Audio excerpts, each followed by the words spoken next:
Council. I believe we have a report on attendance. Councillor Pierce will be approximately 10 minutes late. Have you heard from others? Councillor Coleman, I believe, will not be attending this evening. Yes. And have you heard from Councillor Chambers? No, we have not heard from Councillor Chambers. Okay, with that, welcome. We have an agenda. We need a motion to approve unless any additions to the agenda. If not, Councillor Simons moves approval of the agenda, second by Councillor Powell. Discussion, all in favor? Opposed? Carried. Did you wish to speak to that? We're in open session for today? Okay. Declaration of pecuniary interest, anyone? A motion to establish committee of the whole. Councillor Simons, thank you. Is there a seconder for that? Councillor Galtworth, seconds. All in favor? Opposed? Carried. I would now call on CAO Emerson to kick the session off. Well, thank you. Thank you. I'll try and kick it off. And introduce whoever. Sure. So you probably have had an opportunity to read this, most of you, but this is a presentation with some additional dialogue that Rob Trotter is proposing to make that will summarize the 3 sessions that we've had already and then talk about some potential action steps for moving forward. So that's basically all I have to say right now, if you want him to go through it. Yes, please. Okay, Rob? Mr. Trotter.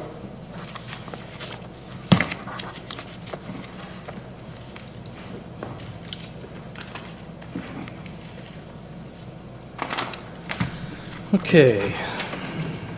Let's move that over a little bit. Thank you very much, Mayor Eddy, members of the committee.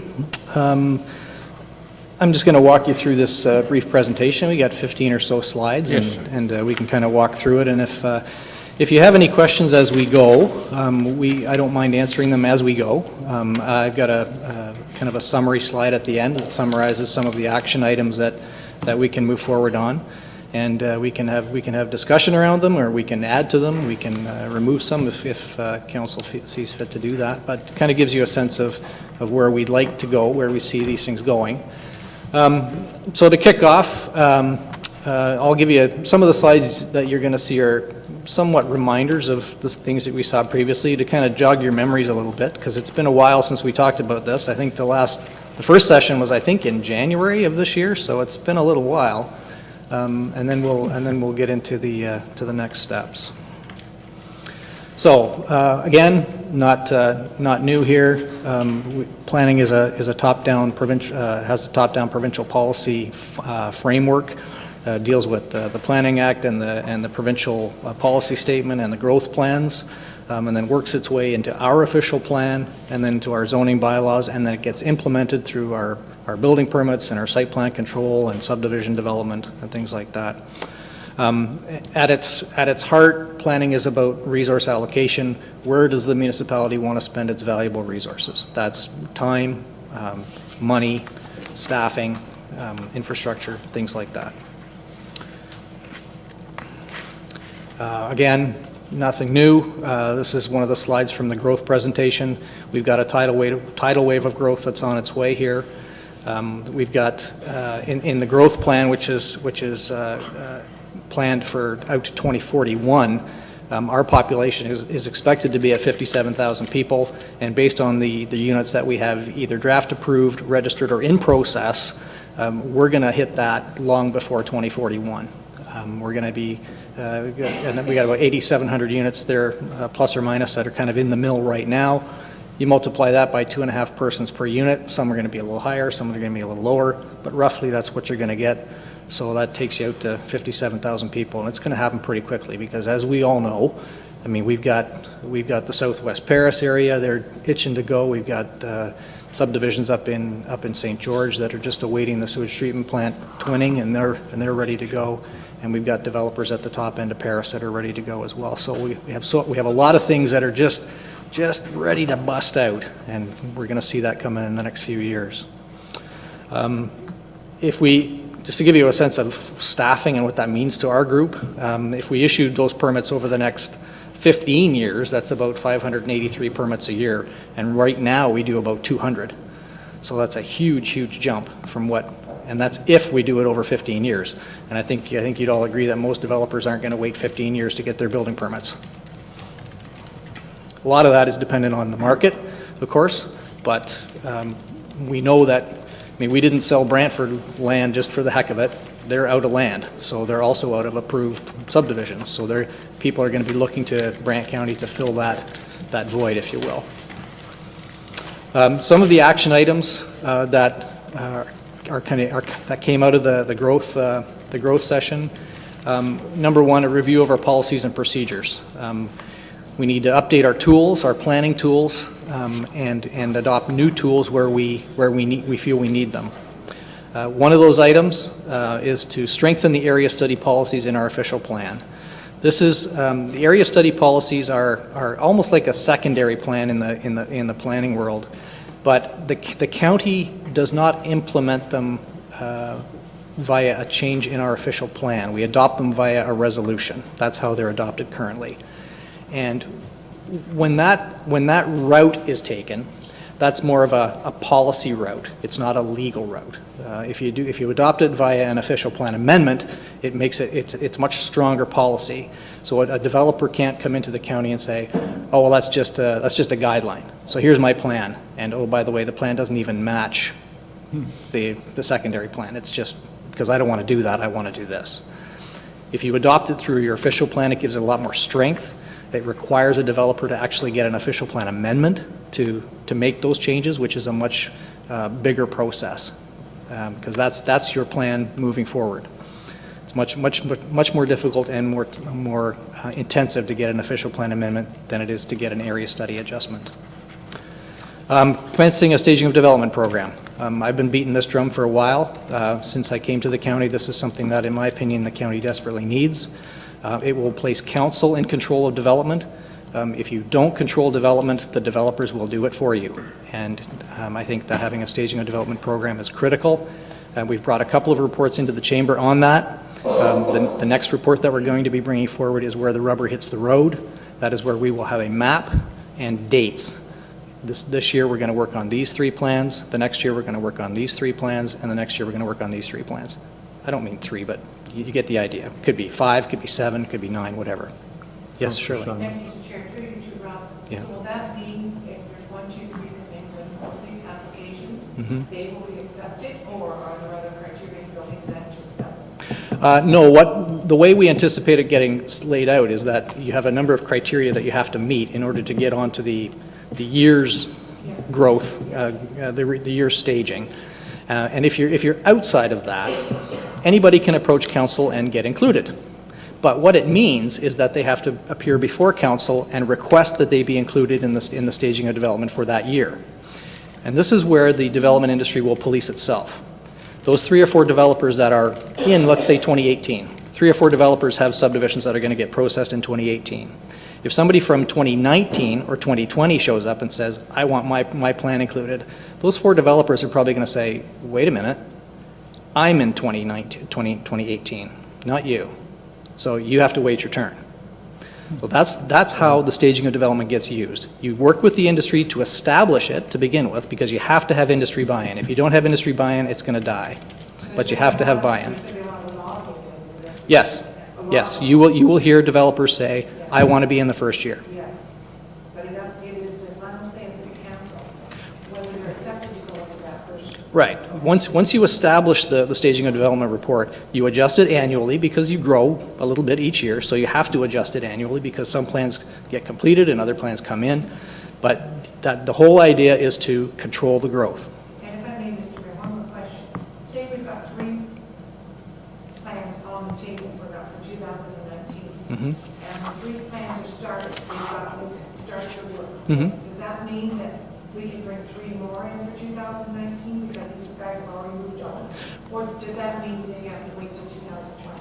Well, what we'll do is we'll lay out the criteria that they have to meet in order to get placed in whatever year makes the most sense, right? Because what you don't want to have happening is you don't want to have leapfrogging, somebody going in advance of the next plan, because it should be a logical sequence of growth to the plans. This is legal with promises. Pardon me? This is purely a policy thing. This is a policy thing that, once you get it adopted, if somebody says, I know I'm in staging a development for 2020, I want to go next year, we as staff would say, no, we feel that's premature. We would write a report, it would come into the chamber, and council would make a decision on that report. You would tell us, no, do it, or no, you're premature. And if they take us to the Ontario Municipal Board, then we have that as a policy document in our hip pocket as to use as rationale as to why we said they were premature. Yeah. Councillor Hardy. Thank you, Your Worship. Just a correction, that's not a provincial policy, that's our policy. Correct. It's council policy. The question being, you had said earlier, if somebody comes in who wants to be in 2018, they're going in 2019, you would have to almost make sure that the people going in, potentially going in 19, have the ducks in a row. Mm-hmm. You can't hold up 19 because 18 doesn't have the ducks in a row. Similar to what we run into currently. Right. In other words, we really don't have final say because we have a staff member who can say, you're not meeting the criteria, I'm not signing off on that building. You know what I mean? So, with all due respect, Andre has a say in that because he signs off. Yeah. We can't tell him what to do in his job's description. Right. So he does have final say. Right, and I'm not talking about building permit issuance. That's a completely different process. I'm talking about subdivision development. Which is building permit. You No. can have your subdivision approved. Yep. You can sit on it for years. Okay. Thank you. Yeah. That's the Mr. Emerson. clarification I need. Yeah. Yeah, I was just going to add something here too, and I don't know whether you got to that third point there, but it ties our capital and infrastructure budgets into this too. So let's just think of Paris right now. And you're going to be faced with this, or this council, or certainly the next council will be faced with this. We could, if we don't stage our development, we could have 3, maybe almost 4 of the major entranceways into Paris under construction. We do the corridor study and implement it up Grand River Street North with roundabouts and a deep-rooted sewer. Yeah.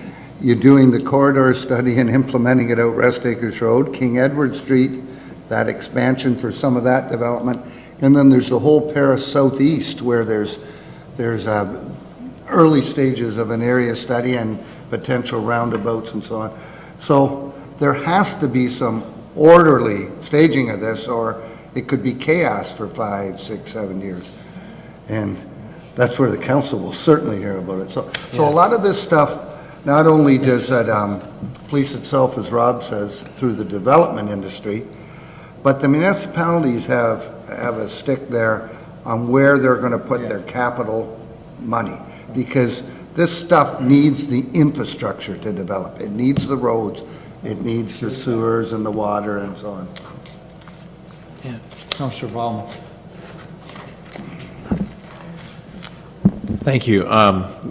Just curious, if a development that we see moving forward hits a snag, as we've seen in, do they get bumped? Do we wait?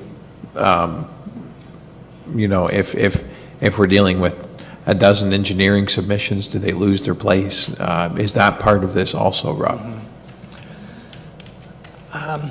I would suggest that all of the infrastructure that is required for to bring a subdivision forward is all related to that, to growth. So if something is creating a roadblock, like the Gurney outlet, as an example, then the plan might get bumped into the following year. I mean, we've seen that as just a natural course of dealing with this application, or those applications. There's 5 or so subdivisions down there. I mean, I think if they had their druthers, they would have wanted their building permits 2 or 3 years ago, but we're just not there. And it's just and the amount of staff time that we've put into it is significant. So yeah, I mean, the answer is yes, it would get bumped. Yeah, and also, as Paul says, if through the budgeting, the council decides that one of the capital budget projects that might be a critical project to allow growth to occur in an area gets bumped to another year, then you certainly can't be advancing the subdivisions without the infrastructure that they need. So it's all kind of tied together, you know. And at the same time, we'll be looking at a new DC bylaw probably next year. Mike, I'm looking at you. I see you nodding. So that allows us to bring in some of these infrastructure projects like the Grand River Street North reconstruction. So we got to get these bigger projects in there too so we can fund them. Councillor Simon? Thank you, Mr. Mayor. Through you to Rob. So I'm going back to what our CEO said about the construction of the roads and that. Yes. Grand River Street North, if the complete application comes from Brookfield and Corden, which Corden's not there yet, but Brookfield almost is, and Brookfield isn't going to want to wait for Corden, then we would start Grand River Street North, and we'd have to finish Grand River Street North because it's all part of the infrastructure. If the drain out at Gurney's were to be completed this year, we would be doing Rest Acres Road. So there's another rip up there. So we've got two main areas. So we can't let anything else happen until those two main roads get fixed. Well, and I believe that's what the CIO's point is But that the fact we have is, to. we've got those things on the table now that could just say, we're complete, we've got it done, let's go. Right. Well, And that would if be we a- could, Your Worship, just to add on to Rob's answer, they'll be phased in to a certain extent too. So Grand River Street North Corridor from the high school up to Watts Pond Road, we're commencing on an EA now, as directed by Yeah. council. That'll come out with something, recommendation in 2018. There'll be detailed design work required then, and then there'll be implementation. So that's that's 4 or 5 years out, probably. Now, having said that, you'll know from discussions you've had here that Brookfield, a couple of their phases, there's another solution rather than the big deep sewer. The deep sewer. That involves a pumping station Yep. and so on. Yep. So some of that can go, but some of the others, Okay. all those other developments along Watts Pond Road, the Corden property, some of those things, they're dependent on that infrastructure. Yeah, yeah. And there's a process to go through to get to it. Things will phase in to a certain extent out at Rest Acres. There's this sort of big pent-up demand now because of the delay on the Gurney outlet and so on. When that goes, there's going to be some immediate development and things will, but there's a plan in place, Michael could speak to it, about building out our municipal infrastructure. But, a power line road roundabout first, and then Okay, some okay. corridor work, and then something down further and something, so it will be phased in. Okay. I don't know whether your worship, you want Michael to add to that, or it's high enough level right now. But, Okay. yeah, but you're right, there will be. I know those of you that have traveled, used Cambridge as a for instance, in the last year, so, I mean, everybody's Frank. complaining, and Cambridge is a rapid growing community, and they're trying to get the infrastructure in place. I mean, we'll be doing the same, there's no way around it, but we can control it as best we can. But there will be disruption. Yeah. St. George will be another place, That's like another place, yeah. our friends from Ward 1 will, when that starts going, Yeah. growth has its pains that Yeah, go along. it does, and we have to accept it, Yeah. Yeah. whether we want to or not. Yeah. Thank you. Councillor Wade? But the tidal wave of development could be slowed if the province doesn't give us as much capacity in that treatment plant as the developers hope. Yes. And I have a gut feeling Well, that it's going to be lower than what they want because it's been taking a long time. exactly. Yeah, that could be. That EA hasn't been finalized yet, so it's still out there. Yeah. Yeah. I'll just move forward, if that's okay. Last bullet point on this slide is obviously the site alteration bylaw. We've got that already here in council. We've received 2 readings. We're awaiting the fees review, which is linked to that, and then we'll be bringing that into the chamber probably early in the new year. More action items on the planning side. We're going to be faced with a lot of processing bottlenecks. all the growth and all these subdivisions means a lot more permits. That means, if you think about it, what do you get when you get a house? You build a deck, you build a pool, you build this and that. So all of these things are going to ramp up kind of exponentially when the houses start getting constructed. We're going to see fences. I mean, the Home Depot people are going to love this stuff, but we're going to be very, very busy, and it's going to mean more development applications as well. People will be making minor variance applications. So generally speaking, our department is going to get busier than it is now, and we're already quite busy. One of the pieces that I think we need to focus on is a little bit better focus on some heritage. We don't have any dedicated staff to this currently. We have a staff representative who goes to the Heritage Committee and attends the Heritage Committee, but there's really not anybody at the staff level who deals solely with heritage. Carol Moore, as you know, is involved significantly with heritage, as is Marcus Davidson, but they're kind of liaison roles, if you will. There's not really a heritage staff person involved. The reason we suggest this is, obviously we've seen some great links to heritage on the tourism side of things, and I think that's going to grow in the community. I think you're going to see some growth into that. And then it also links into urban design as well, and I'll get into that in a second. Ta-da, urban design. You might recall that we had consultants from Urban Strategies here. Michelle Trocme and Christine Fang-Denisov came and gave us a presentation. So this might ring some bells here. This was the presentation they gave. They just did an introduction, talked a little bit about managing the growth in the county, and that built off of some of the stuff that I'd provided just earlier. They talked a little bit about why urban design matters, and then talked about some tools that were available for the county, and then we concluded that evening. This is one of those slides that's kind of a neat slide. It shows all the various, I hate to use the word silos, but it's just, they're vertical, so you kind of go to that. The historic nature of the main streets in our core areas, the greenfield growth, which is kind of at the opposite end of the spectrum, our industrial areas and our growth in our business parks, the agricultural, and finally the natural areas. Those were kind of the 5 key areas that they focused on. And they focused on some of these key elements, the quality of place, the design of what we call the public realm, so everything that the county owns, our rights of way, things like that. Memorable shared spaces. People don't like, what's the saying? You don't remember things, you remember moments. So if people are down here on a weekend enjoying the core area, what is it about it that they like? What is it about it that we can grow and make even better? It's kind of that vitality of a place, and it really helps to sell your community, and it helps to grow your community. They talk about making places that are attractive for people to live and work and play on weekends, and we do that. And how do we raise that bar on design excellence? Because that's a big piece for me as a planner in the community. I think if you don't raise the bar, it's just going to stay the same. You're going to get the same old all the time. And I think you have to continue to strive for excellence. And then finally, not designing strictly for the car. The car is not going anywhere. I think cars are going to change a little bit. I think you're already starting to see more electric cars on the road.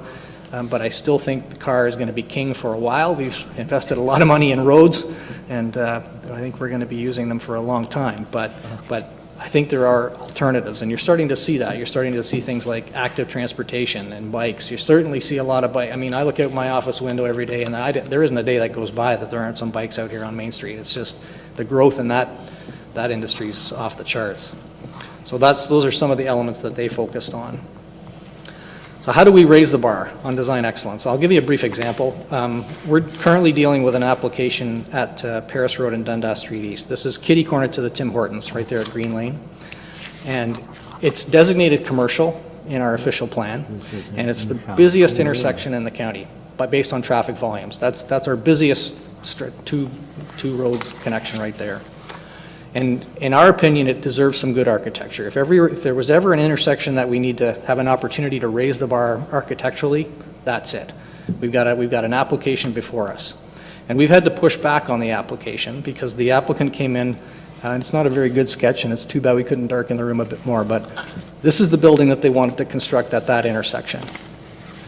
Nothing wrong with this building. It's a very, very good-looking building for an industrial business park. It would be a very good-looking building. But in our opinion, this isn't the kind of building that we want to see at that intersection. That was their first submission. On their second submission, the difference is they added a sign. We pushed back and said, no, we'd like you to improve this architecturally. And so they added a sign over one of the roll-top doors. That was their addition to it architecturally. And so we've pushed back again with them on that, and we had a very good meeting about a week and a half ago, thereabouts, I'd say. And we're awaiting to see what they come back with. But from this, in my opinion, this type of construction at that intersection does not raise the bar for this community. I think this is a perfect building for an industrial business park, but I don't see this as a commercial building. So we gave a couple of examples. Here's a couple of examples of what would be good commercial buildings, better than what they had at that intersection. Something like that might be good.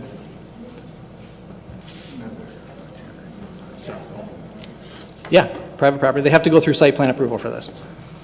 They'd have to get a site plan approval for that corner. Councillor Simons? Are we going to approve the intersection when they do that? Because the intersection is Yeah, I'm sure that in our long-range planning, we've got some intersection improvements there, but at this point in time, we have an application that we have to deal with from a site plan perspective, so you have to deal with an application that's before us, right? Yeah, it's private property, yeah. Yeah, they demolished the former white building on the corner. Okay, thank you. Yeah. Councillor Carney? Thank you, Your Worship. And one thing about that corner, do you ever think we'll have a roundabout there? And if so, what's going to take up some of that property? It's not a very big piece of land. Yeah, I actually, Property now. yeah, and I don't know if any of the other staff here could help me. I checked with Joe Murphy on that before we had discussions with the eye, and he said that there wasn't anything on the radar screen for that intersection at this point in time. And I don't know, Michael, if that's, yeah, so that was one of the first questions I had was, are we going to be doing something there that might affect this? So, but that's my point with this bit of a presentation is from an urban design point of view.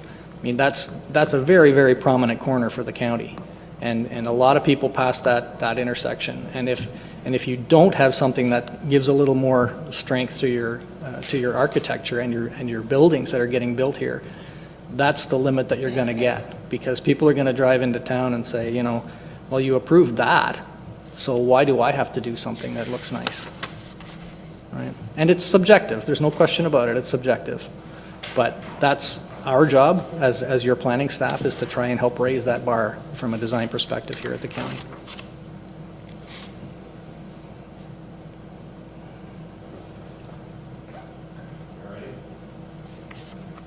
Councillor Powell? Just Yep. ask a question, Rob, back a step or two. Not designed strictly for the car. When we're looking at St. Patrick Street to Silver, we're gonna go in there and look at something for the car. Whether it's volume, Oh. people want to go faster. But in Paris, Grand River Street is more than just a heritage area. With our large homes, with our controlled, what's on the side, we don't have a lot of signs, etc.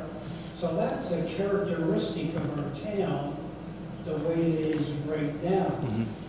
And how do you quantify that and put it into something that will restrict the idea of let's do something just for the car and ignore what we have there and what's a characteristic of the town of Paris?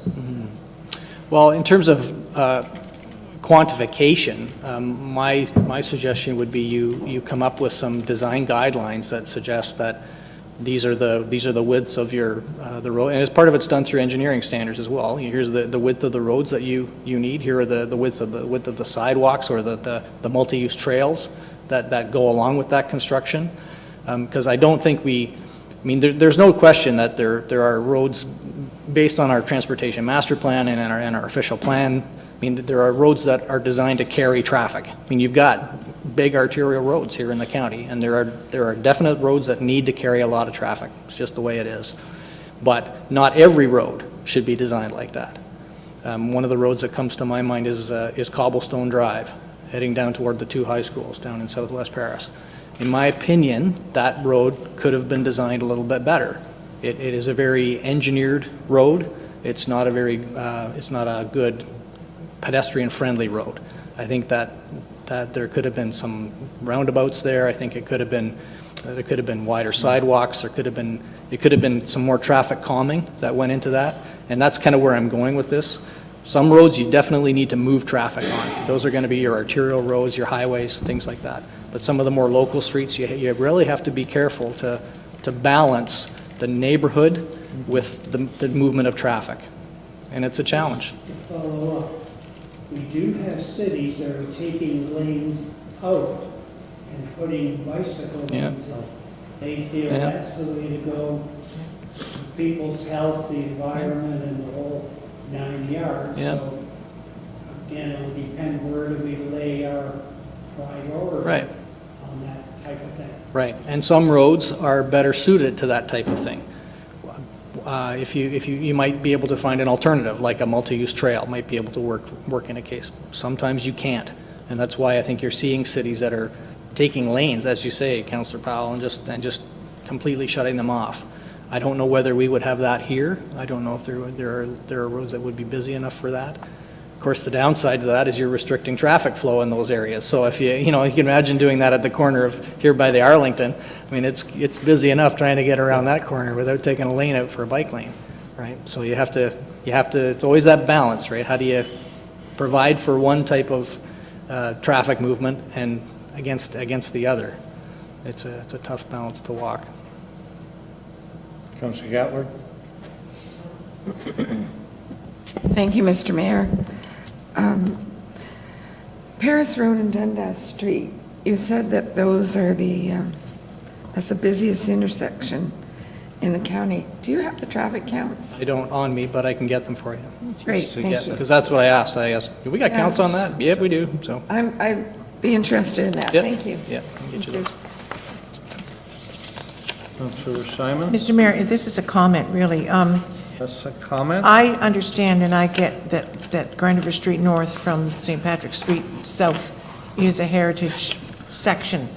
But I truly believe, I've been in several localities and other communities that are very, very much heritage community, and they are absolutely gorgeous. Oh, absolutely. With dividers down the middle, traffic going one way, traffic going the other way.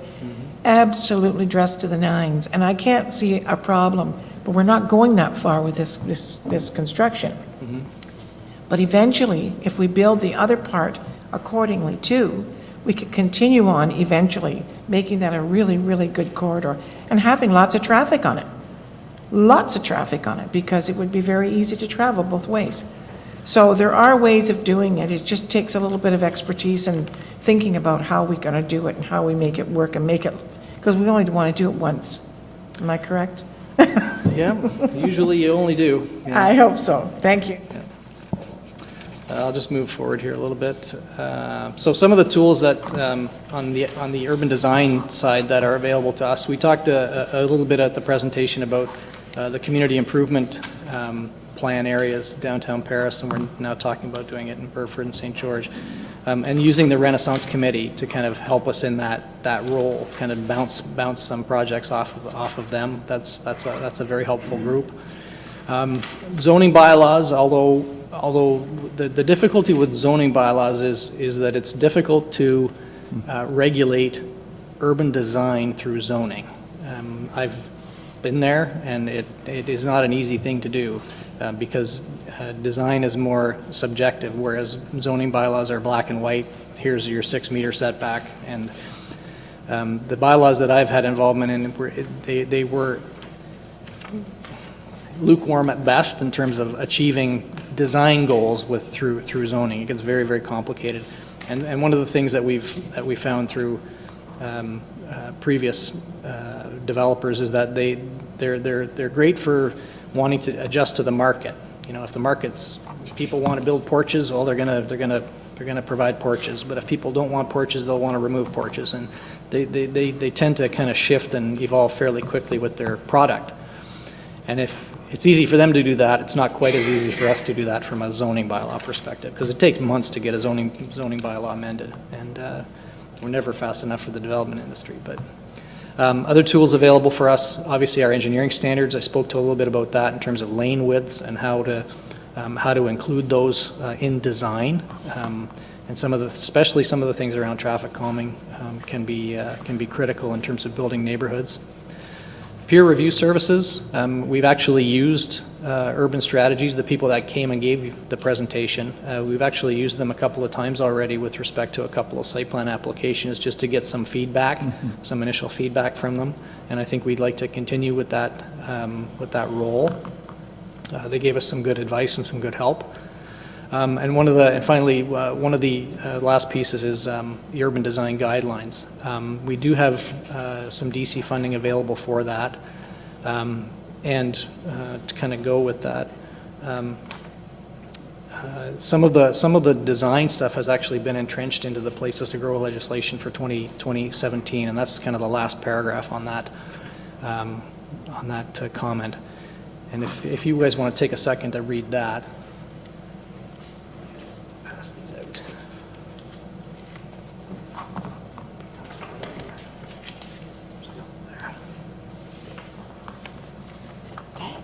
This is a draft Thank you. that we received from Design Strategies for some design principles.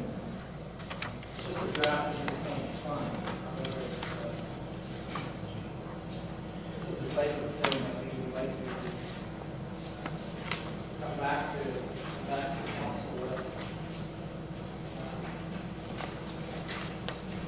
very shortly and get.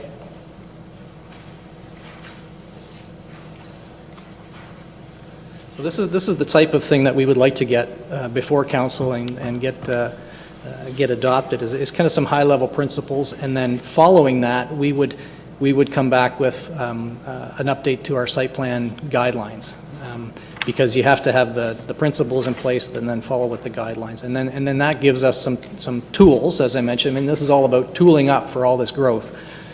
Then when you sit down with a developer and you have a discussion about the architecture of the building and things like that, these types of things can really assist us in making those arguments. So that's the direction that we'd like to move in. And then finally, I'd like to see some fact sheets and citizens guides to developments that we could prepare, kind of like one-pagers, if you will, that you can hand out to people and say, here's where you are in the process, here's what comes next, here's your involvement. Because a lot of people, planning applications to people, it's like Greek. They really don't get it. All they know is that somebody wants to build some houses in their neighborhood, and they don't really understand what goes into that, what the process is, what are their appeal rights, what can and can't they do, and how can and can't they get involved. That's just a graphic of what I just handed you. Thank you, Your Worship. And I looked through this, Rob, and it's very good. Some of the parts in here are very good. Create a sense of place. You hear a lot of pros and negatives about the potential of a new building where the oil is today. Mm-hmm. How does that get reflected in what we're trying to do as a municipality or a county in the sense of growth? Mm-hmm. Because you're really not catering to the county, you're catering to a wealthy establishment, okay? Because your average Parisian, a lot of your Parisians couldn't afford to live there. So what you're doing is you're building a facility to draw high revenue people into your community. How do we look at that from a municipal standpoint? Do we say, okay, it's good we build so many of those, but you don't want to carry it past a certain point because then you're changing the whole dynamic of the community? Or do you try to find a happy median where you say, we'll allow so many of these? Once you get past that point, are you changing the dynamic of the community? Mm-hmm. And I think we have to be very careful and sensitive to that. You hear people talk about what they feel, and given back to the public in a certain way, that, well, we can't cater to high income all the time, or medium income, or low income, but how do you hit the happy medium, I guess, and how does this report address that? Well, you can't legislate for users. You can't suggest to a developer that they only can build this type of housing. In the case of Bill Kennedy's project, he has a certain market in mind, and you're absolutely right, Don. I mean, there is only so much of that market that is here, at that really high end. So it kind of polices itself a little bit. I mean, not everybody's going to be able to afford that kind of thing. And what I'm saying on top of that is the fact that we don't have housing in our community for the low medium income. Oh, We have one apartment that yes. has about a 4-year waiting list. I mean, how do we as a community develop that as well? Because we live in an area, I'm only speaking for myself, I don't know what the rest of the council thinks. I believe we live in a community that was never a high-income community. It was blue-collar workers and a few white-collar workers. Now the realm's starting to change, where you're seeing potentially a lot of retired white-collar workers coming into the community. And it's creating a bit of a, I won't say a conflict, but it's creating a bit of where do I go? Where do my kids go? Because there are people in the community who have children that work but can't sustain that level now because we've changed the level of income coming into the community. So how do you control that? Yeah, and I don't. I'm asking you questions I know you can't answer, Yeah, but it's something that we need to be cognizant of as a community and as a council. Yeah. How do you handle that? Because you are changing the dynamic of the evolution of this community. Yeah, it will change, just as other cities in the province have changed. I mean, I can't imagine what it must be like for a younger person to try and buy a house in Toronto. I mean, it's just, it's almost impossible. And what we can do is we can try and assist you to set policy with respect to having a range and mix of housing in your neighborhood. So when plans of subdivision come forward, you have a look at them and make sure that there's some semis and some townhouses and some singles, and kind of try and, as best you can, try and have a bit of a mix. The other thing is if you consider some type of affordable housing strategy, I know that the city of Brantford has a strategy that we might be able to kind of tie in with a little bit. So something along those lines we could look at. But you're right. I mean, we don't want to cater to just one area. We always want to have a range and mix, because that creates a healthy community. Right? There's no question about it. Councillor Pierce. Thank you, Mr. Mayor. Through you, I think, taking in what Councillor Cardy said there, the way I look at it is, if you look at what's happening over here, with the Old Royal, what Kennedy's doing there, yeah, you know what, it's out there that people are saying, oh, it doesn't fit, and they're complaining about this, and it's a bad idea, da-da-da-da-da. I look at, if we back the train up a little bit and we look at the boundary negotiations, okay? People were saying, oh, this is wrong, that doesn't make sense, and everybody was all up in turmoil until it was completed. And I think the reality is, we really haven't heard much since it's been done. People are like, hey, you know what, maybe it wasn't a bad thing.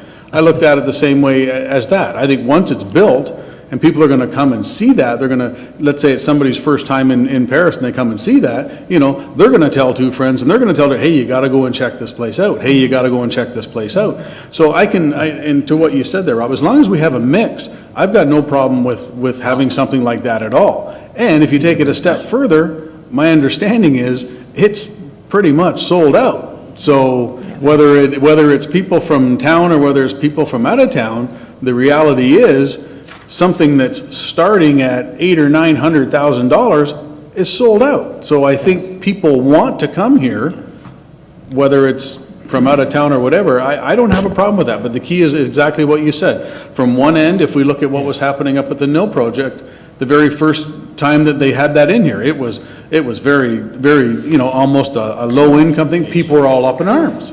And then you take the other end of the spectrum here, where it's an expensive thing and people are up in arms. I think, as long as we've got the variety in there, Right. I think people, once it's all done and said, some people just complain to complain, but I think as long as we are okay with it around this table, that we can see ourselves going into the future with what we're allowing in and not allowing, then I don't have a problem with it. And that's what I was saying, we need to protect that. Right. We don't want it to lean too far one way or the other. Right. I see. Councillor Gatward? Thank you. And I believe, through you, Mr. Mayor, to Director Trotter, isn't there a policy or something that we have currently at the county that subdivisions are supposed to incorporate a variety of different types of housing, such as they did in Cobblestone, where there's some row housing, some townhouses, different levels of affordability for our residents? And isn't that still being encouraged in our subdivisions that are being proposed today? The answer is yes. However, each subdivision is a little bit different. For instance, we have a small plan of subdivision that we're dealing with down in your neck of the woods down in Oakland.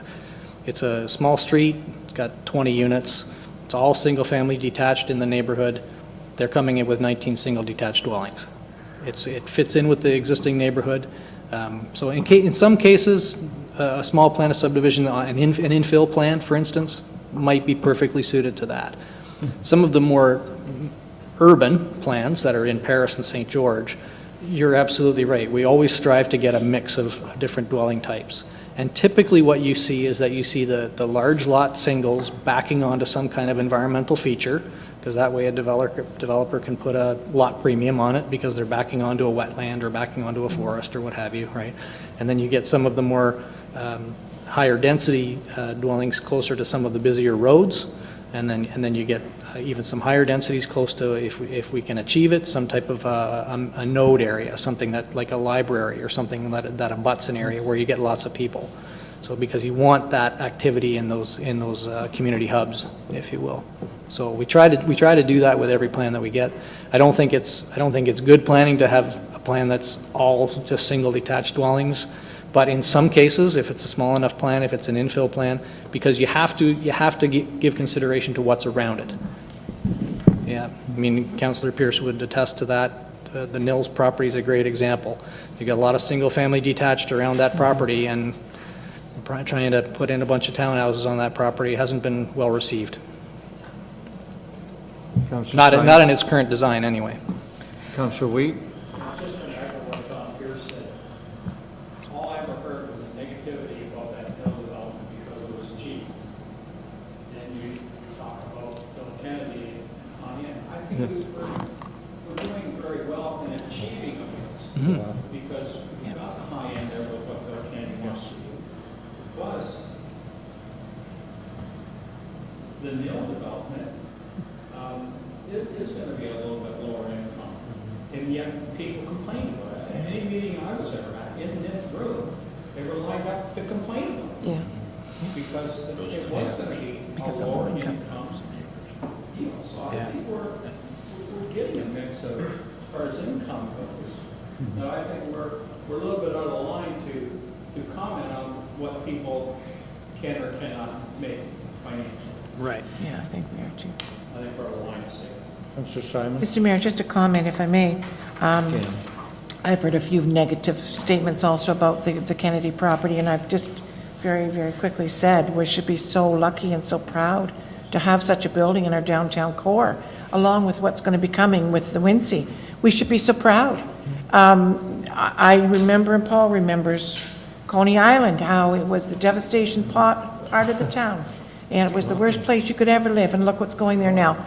In saying that, the social services are very much on top of affordable housing. There will be another unit coming to Paris in the very near future, but they are very, very much on top of it. And the county of Brant as a whole is not near as bad off as the city of Brantford as far as affordable housing goes, for as far as the need goes.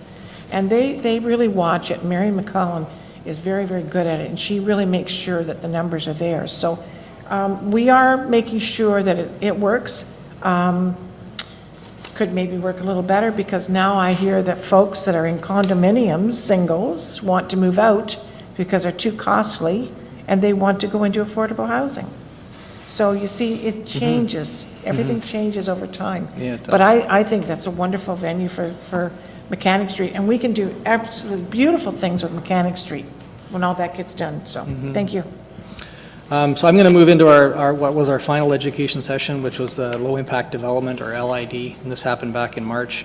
You might recall Chris Denick from Aquifer Beach was here, and he kind of gave a brief overview of what is low-impact development, who are the leaders in this, and he gave a couple of examples from some other municipalities of really, really kind of unique things, stuff that I was actually quite blown away at with the amount of boulevards used for infiltration and things like that. It was really neat.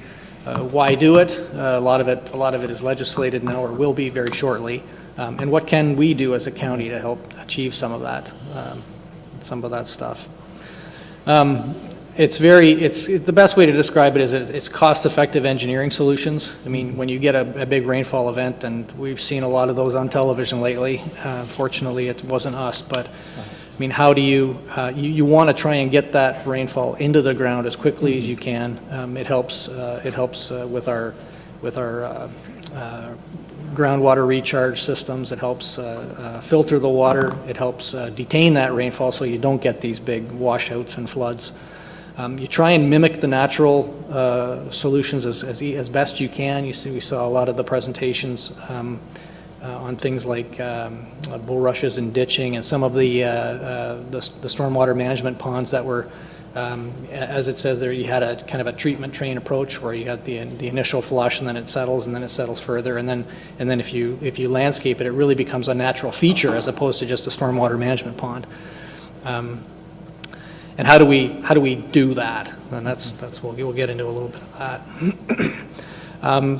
Some of the action items coming out of that, create new LID standards for the county based on the MOECC swim standards. And it says coming in 2017, and Don Cunningham kind of grabbed my ear tonight and said that the ministry is a little bit late getting that out, so it might be early next year that those standards come out.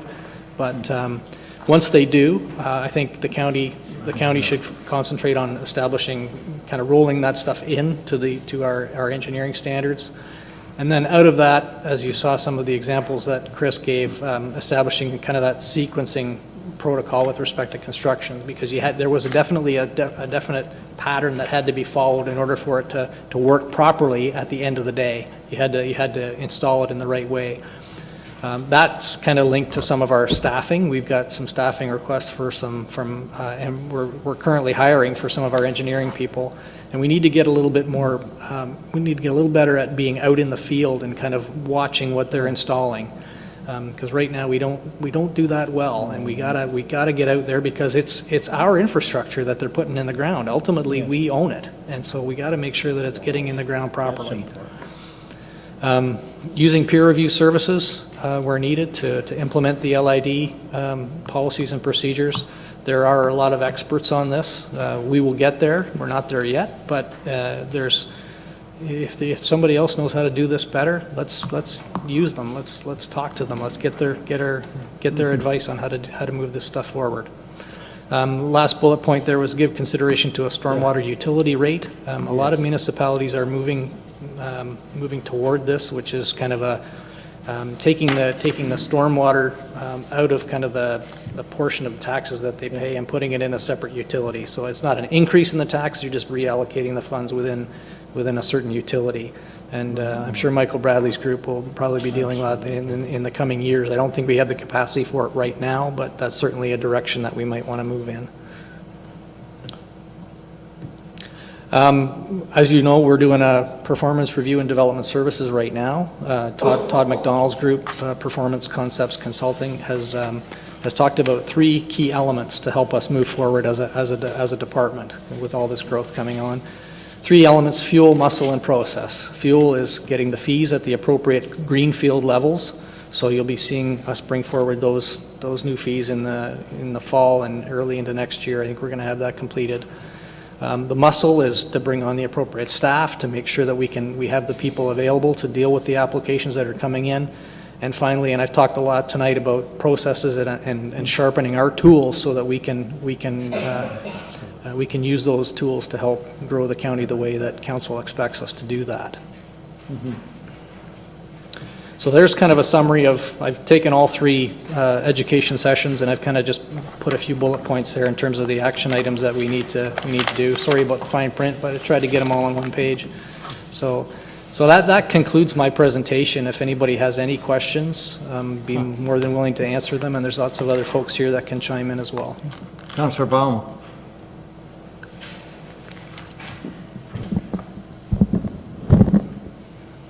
Thank you, Mr. Chair.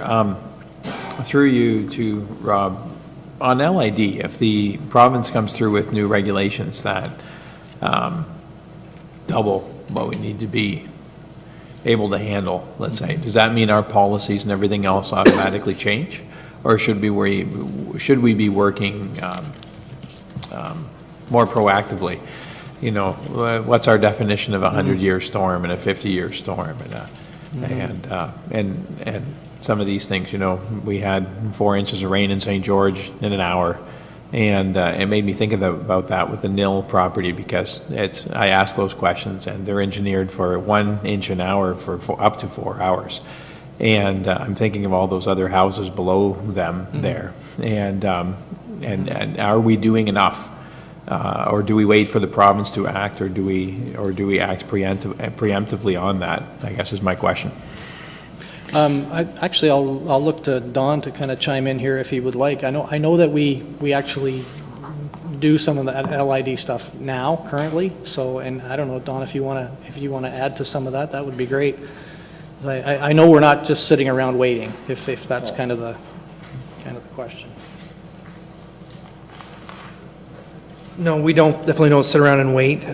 So there's, like Rob said, there's lots of people that are doing this. They've been doing it for a while. There are Caltech systems. There's, right for this Nil property you're talking about, underground storage and stuff like that. We're pretty blessed in the area with good soils to be able to embrace LID and have it work here. So we use those type of what is the field doing now, engineering firms and stuff like that. So when they'll come in with a design, we'll be able to have it reviewed and through peer review or our own knowledge as to if they can meet what you have to do for post and pre. So we're definitely not waiting. We are weighted with bated breath. We belong to, the county does, to the Municipal Stormwater Management Design Group it's in Ontario. And it's interesting because of just before these hurricanes came, the big question was, we know, and I think there's actually a delegation for CDC comes up talking about risk and such, and they're talking about the problem they had in Houston was they weren't using LID enough adequately, and it could have not prevented it, but it could have limited a lot of the damage. So those are the things that we're looking at, is ensuring that we fall within what we have for parameters of post means pre, and we have people to go to figure that out.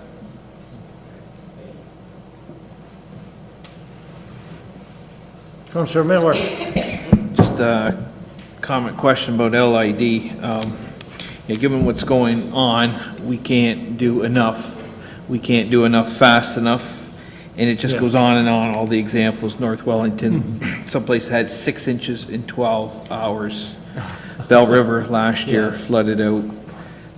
I didn't know this, but they had huge parts of Ottawa flooded out. And this is just our province. So the cost to fix up a flooded house, it's a lot of money. So the prevention's obviously key.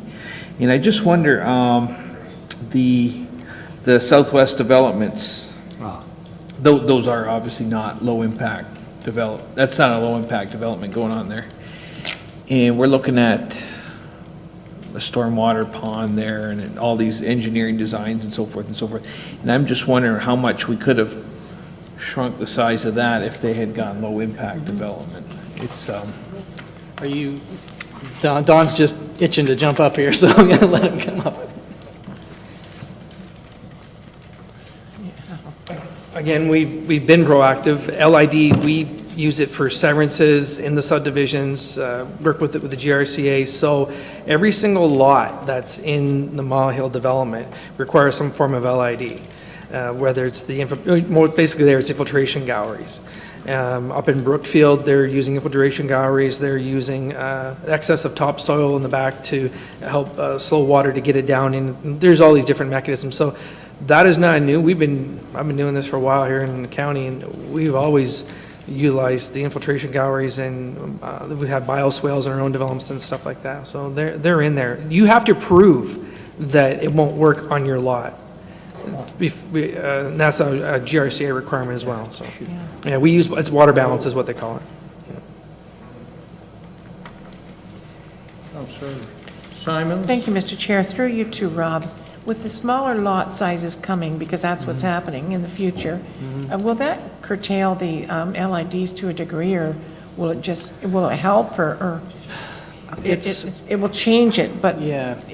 Yeah, and Don, don't go too far away. I think, in my experience, the difficulty that comes with the smaller lots and the smaller dwellings that you get, I mean, typically the building industry wants to put as big a house as they can on the lot. So what ends up happening is that you get very, very narrow side yards, and with very small lots, what happens is you get very, very little wiggle room to make adjustments for grading, because you just don't have the space. You've got dwellings. So it really, really becomes critical with respect to the grading of how the entire subdivision is graded, because, and this gets back to site alteration, right? If you have a large plan or large area or block within a plan that has a lot of small lots in it, and then somebody sticks a swimming pool in there, or somebody sticks a fish pond in their back, they happen to do it right in a drainage swale.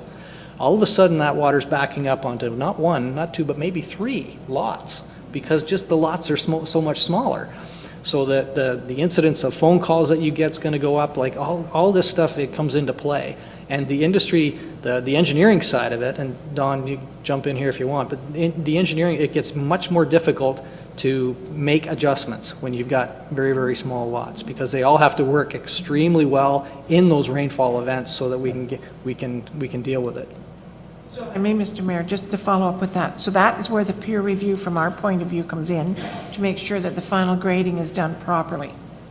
I don't think they don't so much look at the final grading. No, I think that's a staff level thing. That's a staff level, yeah. okay. From our standpoint, again, it gets back to that range and mix of uses. You don't want to have entire streets and blocks of just all townhouses. You want to have it kind of broken up so that you have that wiggle room and that ability to make adjustments if you need them, right? Okay, thank you. It gets much more of a challenge when you deal with very, very small lots. Yeah. Anyone else? No further questions? Does that complete your It does. presentation? It does. It does. Thank you very much for your attention, and Mr. we'll be working Emerson? on these action items going forward. You won't see them all roll out at once. You'll see them kind of in dribs and drabs as we move through the process. I mean, probably the first thing we're going to be dealing with that you'll see is the fees review, and then staging of development will probably come, and then the site alteration stuff. Those will be probably the first 3 that you see. And other things, as Don mentions, we're doing now. So we'll just continue doing those things. Thank you. Sure, Your Worship, this summer. So there's our list, and we'll be working on that, and we collectively, meaning council and ourselves, and we'll be bringing these forward.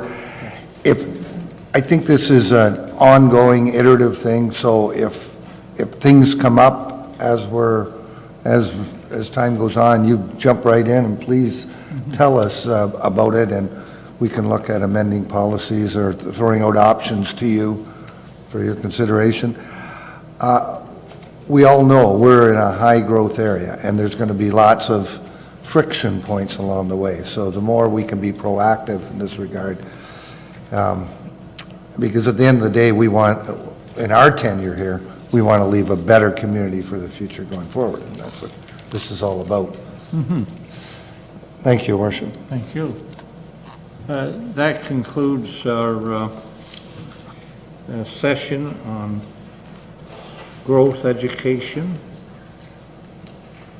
At this time, pardon? Resume in council. Thank you, Councillor Weed, seconded by Councillor Pierce. All in favor? Opposed? Carried. And that brings us to the conclusion of this council agenda. So we will adjourn the meeting. Thank you for your attendance. So there.